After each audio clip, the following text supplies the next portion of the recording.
For background and context, let's start with the story so far. Over our last two issues, we have followed to borrow for 30 years, climbs to its highest level since 2007. To calm things down, the Treasury said that it would buy back more of its long-term debt, and it worked for about a day, and then rates shifted back up to where they started. Officials say that they have the big toolkit for the next round, but as we noted in our last issue, none of those tools really touch the real problem. A government that spends far more than it collects. In the days since our last issue and our last video, nothing has broken and nothing has been fixed. That makes a good moment to step back and ask a simpler question. Why should any of this matter to you?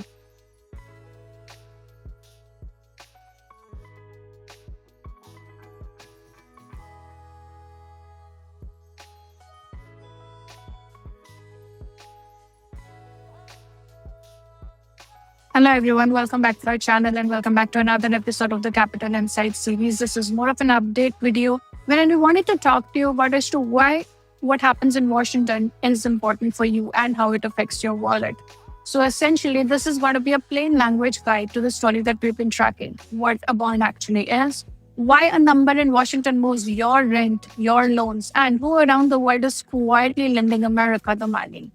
Let's do a deep dive. Let's try and understand from Washington to your wallet why the bond market touches everyone and who really lends America the money.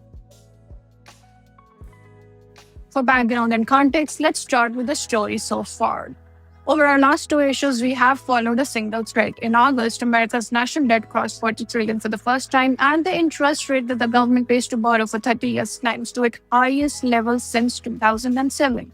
To calm things down, the Treasury said that it would buy back more of its long-term debt, and it worked for about a day, and then rates shifted back up to where they started. Officials say that they have the big toolkit for the next round, but as we noted in our last issue, none of those tools really touch the real problem. A government that spends far more than it collects. In the days since our last issue and our last video, nothing has broken and nothing has been fixed. That makes a good moment to step back and ask a simpler question. Why should any of this matter to you?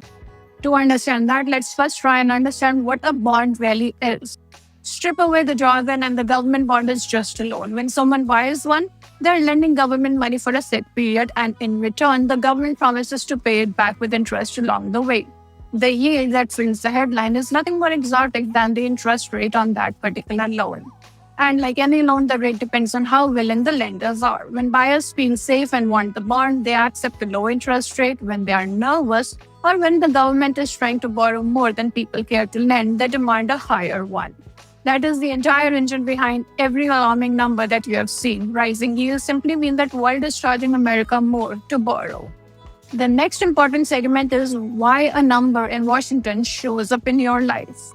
Now, this is the part that surprises most people. The government's borrowing rate quietly sets the price of almost everything else that you borrow.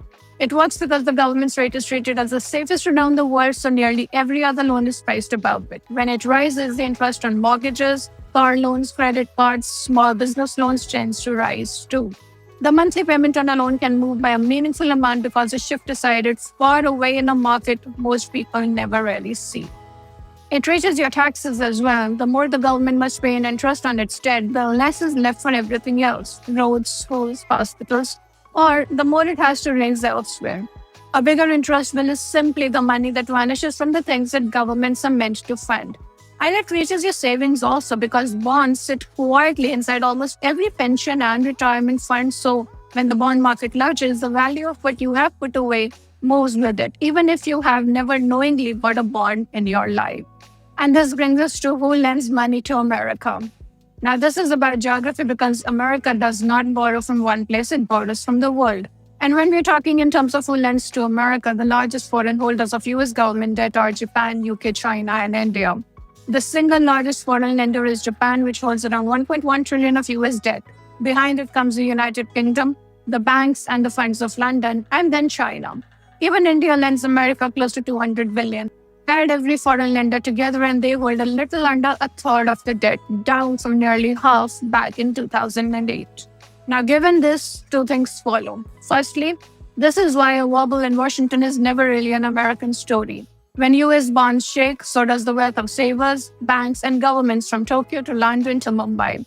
Secondly, it ties countries together in ways that can surprise you. Japan holds so much of US debt that when it needed to defend its own currency, the yen, earlier this summer, America stepped in to help prop the yen up, partly so that Japan would not have to sell its pile of US bonds and push America's borrowing costs even higher.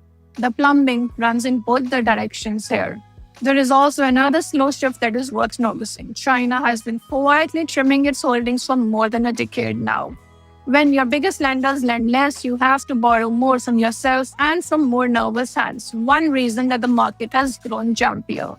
Now let's wrap up the section with why this matters to you, even if you have never bought a bond in your life. You do not need to own a single bond for any of this to shape your life. It reaches you through the mortgage or the loan that you're already paying for, through the company that you work for, which might be borrowing at these same rates to grow and to hire, through the value of your currency and the price of anything that is imported, and through the taxes that fund the world around you. The bond market is the quiet tide beneath it all.